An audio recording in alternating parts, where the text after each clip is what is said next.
It's not a one country thing, it's an African agenda. This is African Insight with Derick Mazarura. We embody comprehensive assessments of infrastructure projects on the African continent and all issues related to African development, inclusive landmark impulsions for Africa. Welcome to African Insights with Derick Mazarura. The show comprises a critical navigation of infrastructural engagements across our precious African continent and all areas development in Africa. With Africa endowed with renewable energy sources and the globalization of green energy on the increase, there is a tremendous shift towards renewable energy sources. However, what could these sources be without sufficing investments and sound policy? With us on the show this hour to help unpack the subject is firstly Hlompho Vuyo Ntoi, a joint managing director at African Infrastructure Investment Managers, AIIM. Secondly, Akinwole Omoboriowo II, the chairman board of directors of Genesis Energy Holding, a company with subsidiary project enterprises owning one of the largest licensed commercial off-grid power operations in sub-Saharan Africa. Thirdly, Uyapo Majahana, an environmental science journalist. And last but not the least, Jubril Adeojo, co-founder of OneWattSolar. Gentlemen, welcome to the show. My name is Vuyo Ntoi. My name is Jubril Adeojo. Thank you, Derick. My name is Akinwole Omoboriowo II. I'm the chairman board of directors of Genesis Energy. Hi, my name is Uyapo Majahana. I'm an environmental journalist. And thank you so much, Derick, for having me on your show. Thank you for that. Vuyo, what is Old Mutual Alternative Investments, OMI, and what are the aims and objectives of the program? Why renewable energy infrastructure, and how is the investment consonant with Old Mutual's mainstream investment projects? Old Mutual Alternatives Investments is one of the silos within Old Mutual's overall investment business. It sits alongside Old Mutual Investment Group, Future Growth Asset Management, Marriott Asset Management, and essentially represents primarily equity investments in kind of unlisted sectors. So that's infrastructure, private equity, and development impact funds. It also has some unlisted mezzanine and senior debt capabilities as well. Mm-hmm. And the business I am responsible for is AIM, which is African Infrastructure Investment Managers, and we're the business that focuses on infrastructure within the OMI group. And our business consists of 5 offices. We have offices in Lagos, in Abidjan, and in Nairobi, as well as 2 in South Africa, in Johannesburg and Cape Town. And we essentially invest in infrastructure projects across the continent. In South Africa, we manage a fund called the Ideas Fund, which is primarily investing South African pensioner money. And obviously, pensioners look for kind of long-term returns. And per your question on why renewables as an investment class, first of all, as an investment class, it makes sense because the projects are long-term in nature and provide long-term cash flows. And those cash flows are contracted and guaranteed by the South African government. Mm-hmm. And we believe that we are well placed to manage those projects through construction risk to create value for our clients. So I think overall, the Old Mutual Group and OMI seeks to provide value to clients and we believe we're well placed to provide value to clients when it comes to investments in infrastructure, and particularly equity investments in infrastructure. And renewables are a large part of Mm-hmm. the universe of investment opportunities we see. Still with you, Vuyo. What is the role of African Infrastructure Investment Managers, AIIM, in championing the goals of OMI and spurring growth of African economies for improved GDP per capita and poverty eradication? Thanks for that, Derick. I mean, I think it's well understood that in order for economies to thrive and grow, there needs to be an economic backbone. So for economies to grow, traders need to be able to get goods to market. Manufacturers need to have power so that they can produce whatever they're manufacturing. Furthermore, there needs to be schools and water, reticulation, and other social infrastructure in order for kind of human development to also improve. So from that perspective, we believe that infrastructure has a very strong multiplier effect in the economy. So Mm-hmm. the ability for goods to get to market, for ports, which then allow goods to be exported and essentials to be imported, from telecoms as well, which allow rapid communication. Um, Infrastructure is overall a very a virtuous cycle of investments that create a multiplier from a GDP growth perspective.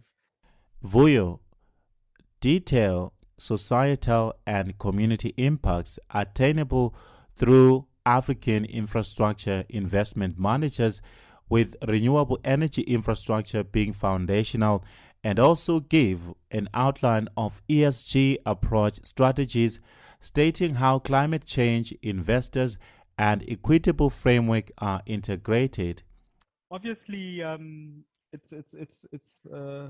mentioned that we have a very strong ESG framework. So, and we believe that ESG speaks to sustainability. So, if your projects are not well positioned within the societies they serve, the sustainability of those projects and the ability for your investors to meet their investment targets is put at risk. Mm-hmm. So, from that perspective, we make sure that the projects we invest in have strong community-related projects, and it's part of what we our environmental and social management plan for every investment we make. So we ensure that when it comes to jobs, for instance, the local community is accommodated.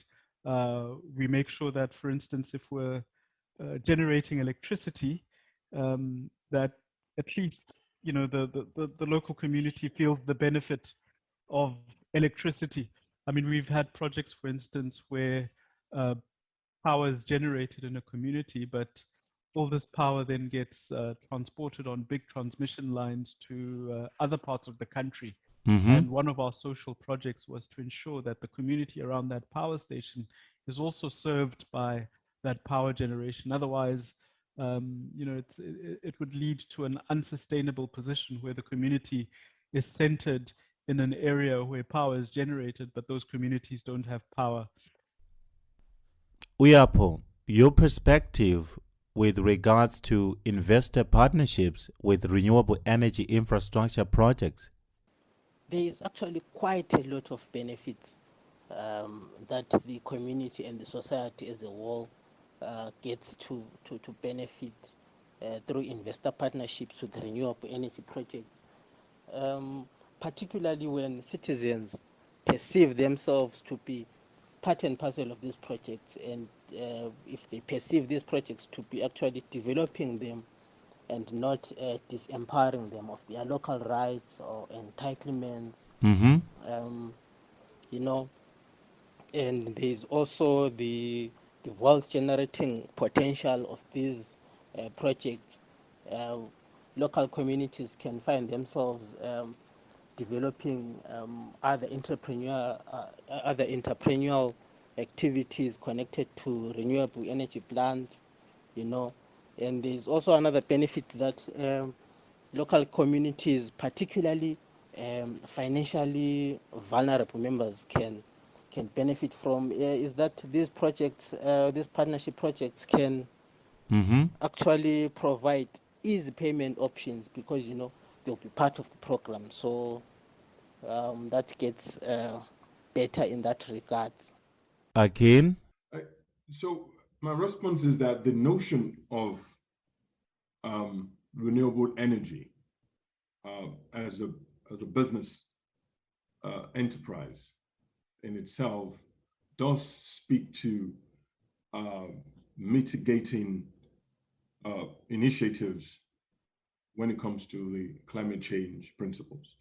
By investing in solar, investing in small hydro or big hydro, investing in geothermal, investing in wind, etc., ensures that we do reduce the impact of the thermal energy exposure on the continent.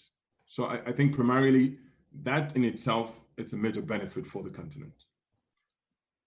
Secondly, is that by investing heavily in renewable energy, which is, in my opinion, easier to execute and to manage and to structure on a smaller scale.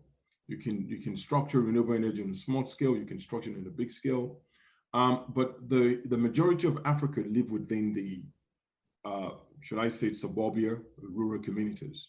And frankly, it's just complicated to build big power plants running on gas in or extending very massive transmission lines to those communities. Just a lot of money for very small customers. So the mode of investment will be the approach to that investment, which is what the ESG speaks about. So one of the approach to investment is to look at off-grid solution. Jubril, please give a prudential indication as to why it is imperative for investors to gravitate their tools towards renewable energy utilities in Africa, and how are renewable energy and clean energy devices realizable for spurring growth of African economies for improved GDP per capita and poverty eradication? Thank you so much for that question. I mean, the first answer I would give is that, if you look at the global economy now and the prediction into 20, 30 years, is all about carbon neutrality, having a net zero economy across the world. And what that tells you is that there's so much investors now, international investors, allocating capital to low carbon and green economy innovations. And a key, the leading polluter, is actually power sector, which is why there's more focus on decarbonizing the power sector, by transitioning to a renewable energy regime across the globe. So I think that's the next frontier of opportunities for investors and for Africa. Like you would know, a major concern for industrialization and even the well-being of Africans and African businesses has been access to energy, access to dependable power. So for Africa to really go on that path of industrialization, they need to consciously do so, on the path of renewable energy, to decarbonize the power need of the industrialization. And the good thing for the GDP is that when there's power supply that is constant, then fortunately to also have them to be renewable energy. What that tells you is that there's so many jobs that will be created, because there will be a lot of young people, women, that will be willing to go into businesses, because knowing fully well that energy access is not a problem. Again? Yeah, well, in a continent that is blessed, enormously blessed with the natural resource that enables us to transform nature into clean and sustainable and reliable energy, I think that enormous abundant natural resource just makes sense to convert it into real capital. And capital means the social benefit of modern form of sustainable electricity for Africans, and of course, a reasonable level of return on investment. Some would say the majority of sub-Saharan Africa, again, just focusing on sub-Saharan Africa, live within energy poverty. And if we to take, and this is not the least or the best, Democratic Republic of Congo, for example, they have one of the lowest rate of electrification on the continent. Mm-hmm. A recent report by the U.S. government suggests that the country currently sits at less than 20% of electrification for the country, and so the renewable energy sources, they're competitive, they're very reliable, easier, of course, in terms of capital to deploy, to construct and maintain. Solar, as an example, with the solar panels, batteries, I would say is a lot less complicated than building a thermal plant to run on gas, and you have to build the gas infrastructure, source the gas, etc. So by partnering with these communities in building mini grids, providing off-grid solutions that runs on solar, that runs on wind, that runs on small hydro, etc. Mm-hmm. You find that you're actually speaking to some of this ESG approach, which is environmental, social, and governance. And governance there is impacting the communities that we do business with or we do business in. And so by creating jobs, first and foremost, by employing those in those communities, by transferring skills, by training those in those communities, by empowering the women folk and therefore bridging the gap around the inequalities we find in so many African communities where the men are more gainfully employed than women. Uyapo? I believe investors have got a lot to gain by gravitating their tools towards renewable energy utilities in Africa, considering factors like the health benefits that are associated with renewable energy, also considering the cost efficiency associated with renewable sources, as well as the opportunity for jobs to be created and alleviate the unemployment levels that are associated with many African countries. Maybe putting a spotlight on children's health, for example. Fossil fuel mining activities result in pollutants like mercury and lead, and these are associated with developmental neurotoxins that result in developmental delay, in motor skills and social skills in children. And lead is also associated with decreased IQs and antisocial behavior. So I believe those are some of the factors that investors should take into consideration. We are going to take a quick break, and after the break, startups and small firms' capacity and financing, African governments and the private sector, prospective future investment strategies for Africa, UN SDGs, and Africa Agenda 2063. Join us after the break. This is African Insight on Channel Africa DSTV 802. Join me, Derick Mazarura, as we journey through the structure, beneath the structure, Northeast, West, South, and Central Africa to find the project, the meaning with the people, for the people. Every Wednesday mornings at 8, regional, national, sub-national, from Morocco's North Africa power transmission corridor to the eco-villages in Togo, among many, all here on African Insight, Channel Africa, bringing you the African perspective.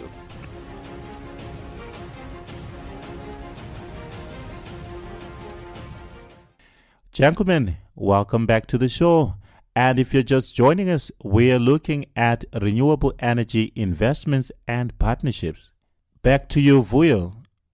Along with UN SDGs, how is African Agenda 2063 realized, and how have AIM and or OMI over the years formulated and maintained a regulatory framework accommodative of a wide array of fluid economic climates and business environments in Africa? I think in the first instance, talking to Agenda 2063, it's important to highlight that we're totally in support of Africa developing itself and being a self-sustaining continent where the lives and livelihoods of Africans are improved over time. We do obviously urge that, 2063, if you look at it now, is around 40 years out. Who's measuring the interim milestones to get to those targets? I think it's probably important to set kind of more interim milestones in terms of what needs to be approached. And the truth is that on the continent, some countries take a step forward, some take a step back. We had in kind of at around the time the Agenda 2063 was being adopted, there was quite a lot of optimism on Africa, and the Africa Rising narrative was out there with booming commodity prices and economic growth being seen across most of the continent. What we've, however, seen is kind of a retreat from that, with commodity prices falling, mainly following the global economic crisis, and we saw a lot of governments borrowing too much and running into debt problems, the likes of Zambia and Mozambique. So you are correct that the economic situation across the continent is fluid, and our belief is that one has to have boots on the ground. So this is why we're not suitcase bankers. We don't fly in and out from Cape Town. We have teams made up of locals who understand the markets they're operating in and are able to properly manage risks for us. We therefore kind of maintain our operations through a framework which consists of on-the-ground knowledge, but also a set of principles around how we operate that permeate across our business. So it's around integrity, sustainability of our projects. It's around adequate returns, project structuring that's structured in a way that mitigates against many of the risks that could impact our investments. Jubril, your perspective on this one with Green Energy Prospects Incorporated? I always say that it is the manner in which we take on the SDG 13, which is on climate action, that would determine how well we achieve the other SDGs sustainably, right? I know SDG 13 climate action means that, which is the reason why we're saying for the affordable energy access, which is SDG 7, if I'm correct, or 6, okay?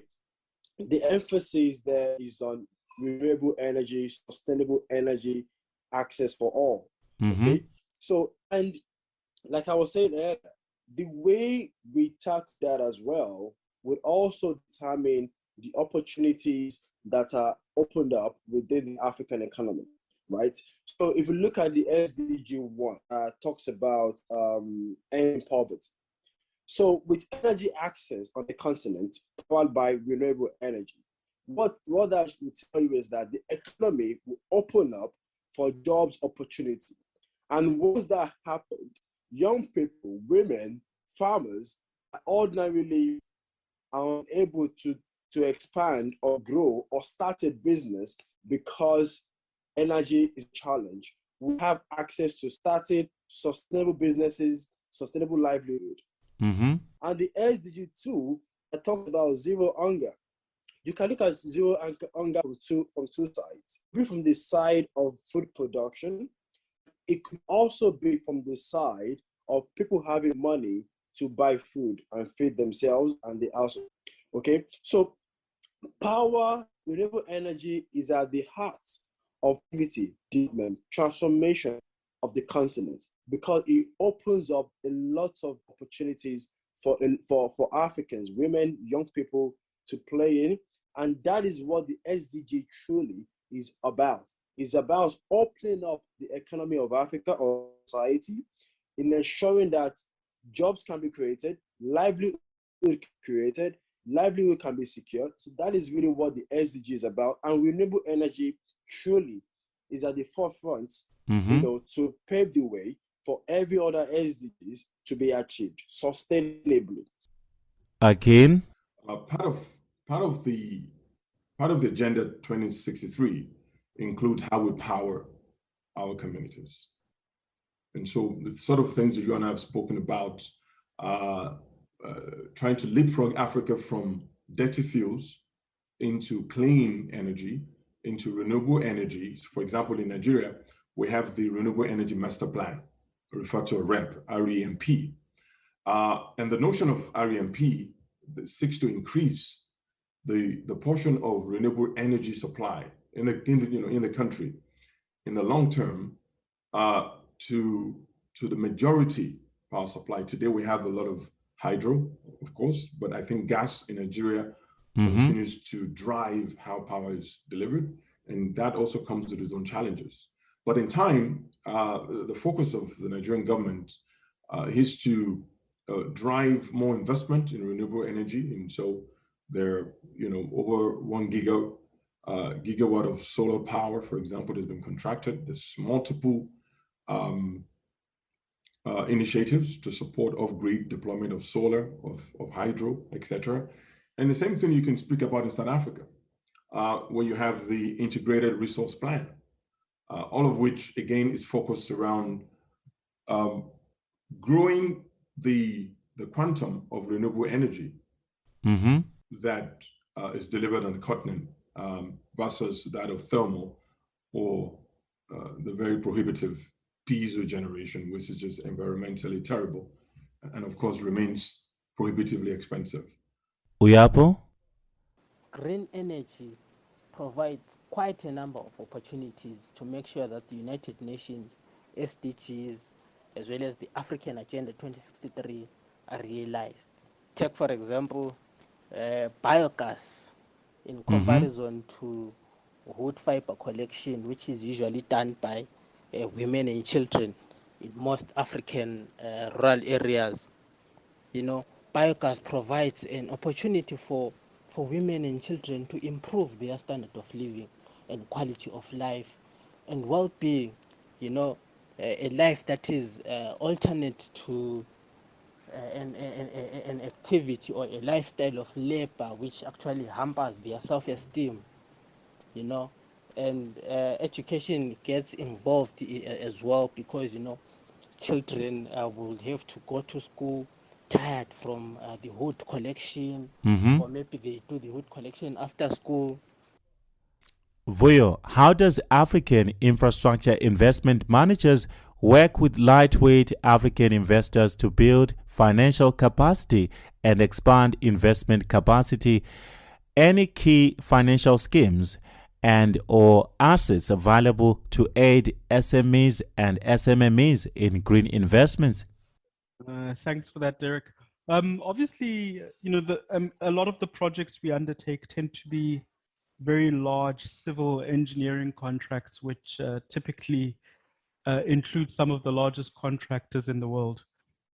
However, the renewables program in South Africa is an example where there's a requirement for lots of enterprise development and development of the communities around those projects. So from a subcontracting perspective, we encourage, or in some instances actually require, that the contractors who build the projects we're investing in either subcontract to small enterprises in the area where the project is located, or hire labor that comes from those communities. So from that perspective, I think a lot of the projects we manage galvanize small and medium enterprises and helps them to grow. And there are a number of case studies that involve businesses that have been spawned from some of our projects as small subcontractors that have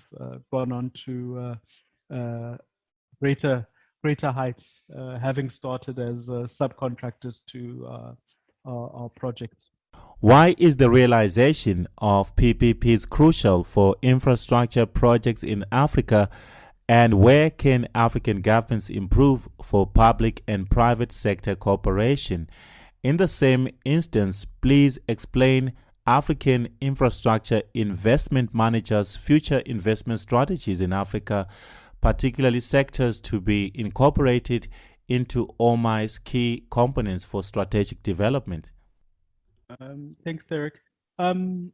PPPs are obviously crucial in the sense that we're facing lots of governments across the continent who are quite fiscally strained. I mentioned the likes of Zambia and Mozambique, who've recently defaulted on their debts. There's obviously other countries who are seeking IMF assistance, particularly in the wake of COVID. So we think PPPs obviously provide a structure whereby private finance can then be brought on to provide social services and alleviate the stresses on the fiscus. What's important to highlight, though, is that PPPs aren't a panacea. They're not easy. I think it's important that governments across the continent, there's a technology around how PPPs are put together, which requires working through a number of PPPs so that experience is built up in country. And what's also important is that there are processes, so that PPP processes are awarded in competitive processes where it's clear that the PPP once awarded will actually go from tender going out to implementation of the project. So what we've seen is a lot of stop-start projects where PPP is broached as a possibility, a process is entered into but cancelled and goes nowhere.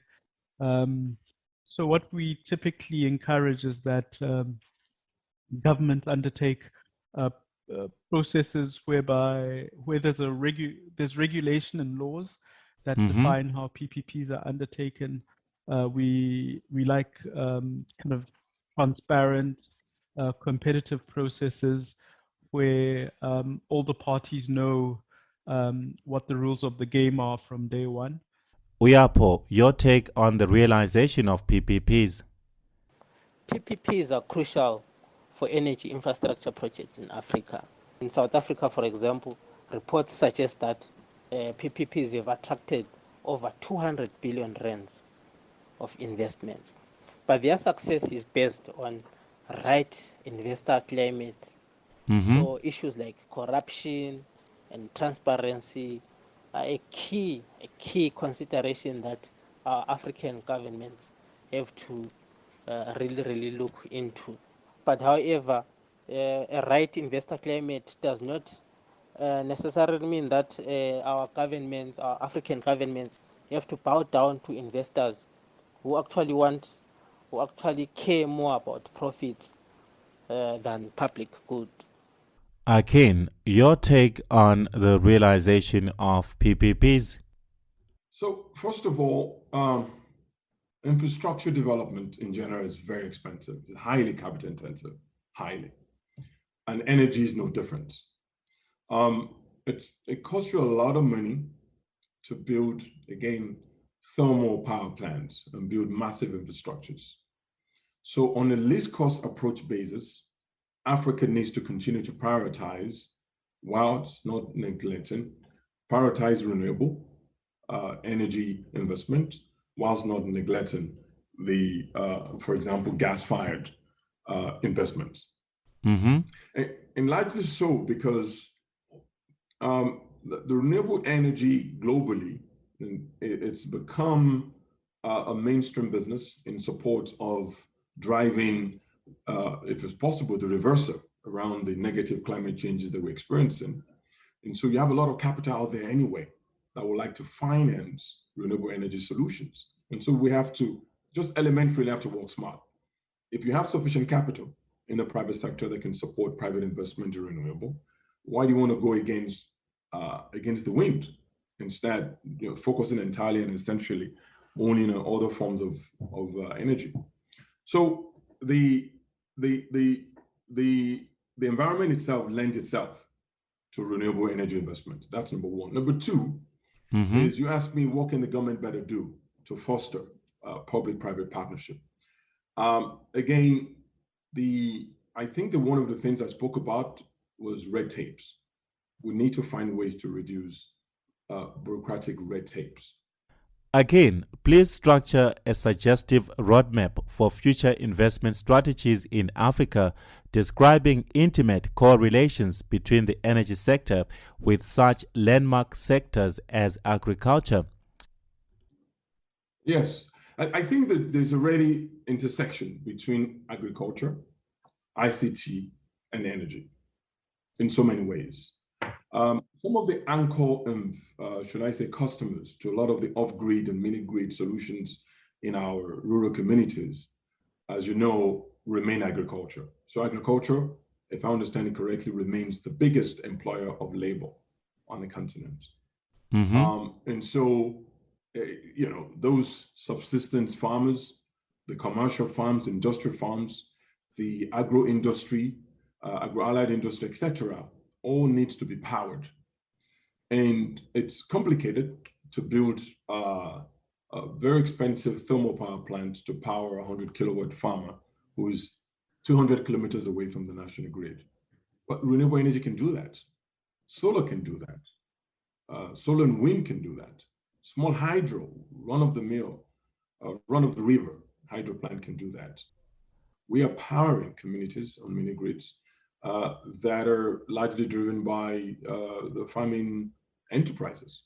But the beauty of this is that if you investing I'm sitting in Johannesburg and I'm investing mini grids in Malawi, I need to have technologies that will enable me to monitor these investments, that will enable me to optimize the investment, that will enable me better, more importantly, serve my customers.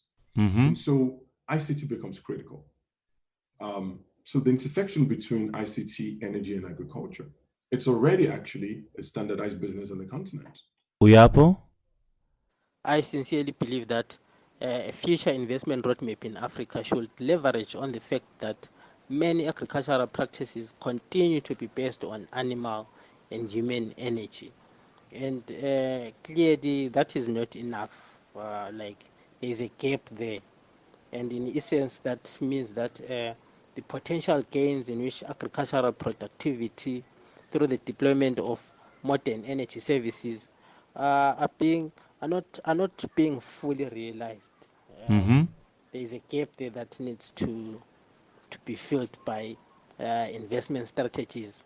And some investment strategies could also look at the opportunity created by the below par food processing storage facilities in many African countries. And there is a demand for energy in that respect as well, and an opportunity as well to add value on the products. But it doesn't end there. The opportunities, the investment opportunities do not end there.